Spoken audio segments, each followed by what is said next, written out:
We continue on with the questions off the sample questions for the final. Number 33. The average U.S. wedding includes mu equals 124 guests. That means on average there's 124 guests at a wedding. A random sample of 65 weddings during the past year in a particular county had a mean. The x bar is 110 guests and a standard deviation of s is 30 guests. Is there sufficient evidence at the alpha equals 0.05 level of significance that the average number of wedding guests in that county differs from the national average, that would be the long-term mean? Would it be likely different than 124? So we're going to test H naught says mu is 124. HA is mu is different from 124 because it says different. We have the sample standard deviation, not the actual standard deviation. So we have to use a t-distribution. The sample size is 65, so we're not worried about whether the population has a normal distribution. And we go ahead and compute it. X bar is 110, mu is 124, s is 30, n is 65. Here we go. And then you get minus 3.76. The degrees of freedom that we need to find p-values is one less than the sample size. Sample size is 65. Degrees of freedom is 64. If I go to the t-table, 64 does not exist as a row. When that happens, you use the next smaller whole number. So we're going to use 60, the next smaller number from 64, to do our testing. In row 60, the largest number that shows up, which is, we're looking for a big number because it's 3.76, is 3.46. And its two-sided p-value is 0.001.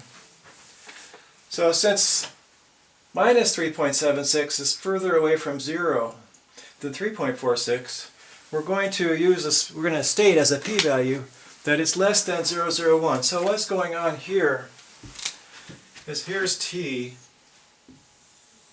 It looks kind of like z. And here's our test statistic value. It's a two-sided alternative. So what we do is we take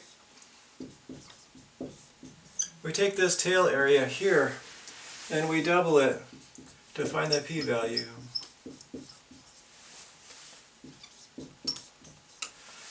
And so since that's what we're doing, and since this is symmetric, we can use tables. The tables just have the one side, the positive side, and its tail probability. 3.46 is somewhere a little bit less. Its tail probability is greater. So when you double it, you get slightly larger than the p-value. So the p-value here of 0.001 is larger than the actual p-value. So the p-value is going to be less than 0.001, which is tiny. Tiny means we reject the null hypothesis. We're using the 0.05 level. Well, that's way less than 0.05, so we certainly reject the null hypothesis. We might even say after we reject it, the evidence is quite strong that the long-term mean isn't 124. We'll state the long-term mean is most likely not 124. That's the practical conclusion. All right, so that's 33. We're going on to 34. 34 says a sample of size n equals 36. What are we sampling? Coke cans had a mean volume of 12.09. Suppose sigma for cans of Coke is 0.11. Let's make a 90% confidence interval. So we look at this here, sigma. Sigma says use z. The sample size is 36. That's pretty big. It doesn't say assume a normal distribution, so we're assuming it's something like a normal distribution. N is 36 is big though. It's not quite 40, so it's not quite a free-for-all, but we'll probably still be able to use z for that. We're going to make a 90% confidence interval. For 90%, if we look in the tables for z, the critical value is 1.645. So that's going to go here in the confidence interval formula. Otherwise, we just put everything in place. 12.09 is the mean, 1.645 is the critical value, 0.11 is sigma, n is 36, square root of 36 shows up there. And so we get this interval.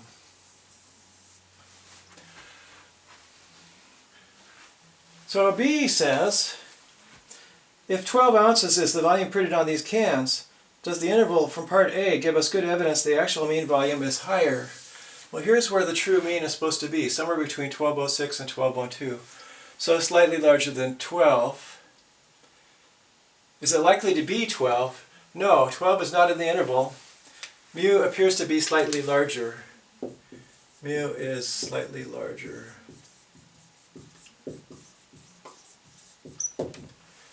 Whether we care about that tiny amount, drinking Coke we probably don't, but the Coke manufacturer might go, hey, we could just put a little less in the cans, it'd be a little bit cheaper for us. We can make more money. C says, how large a sample is necessary to estimate mu to within 0.05 with 95% confidence? The sample size formula looks like this. Z star sigma over the margin of error squared. So 95% has a Z star of 1.96. Otherwise, sigma is 0.11. The margin of error we're looking for is 0.05. We put all that together, we get 4.312. Don't forget to square it. That gives us 1859. And if we used 18, we wouldn't quite get the margin of error we need. If we use 19, we get a slightly smaller than 0.05 margin of error, so that's what we're going to choose. There we go, 2 more problems down. Getting close to the end.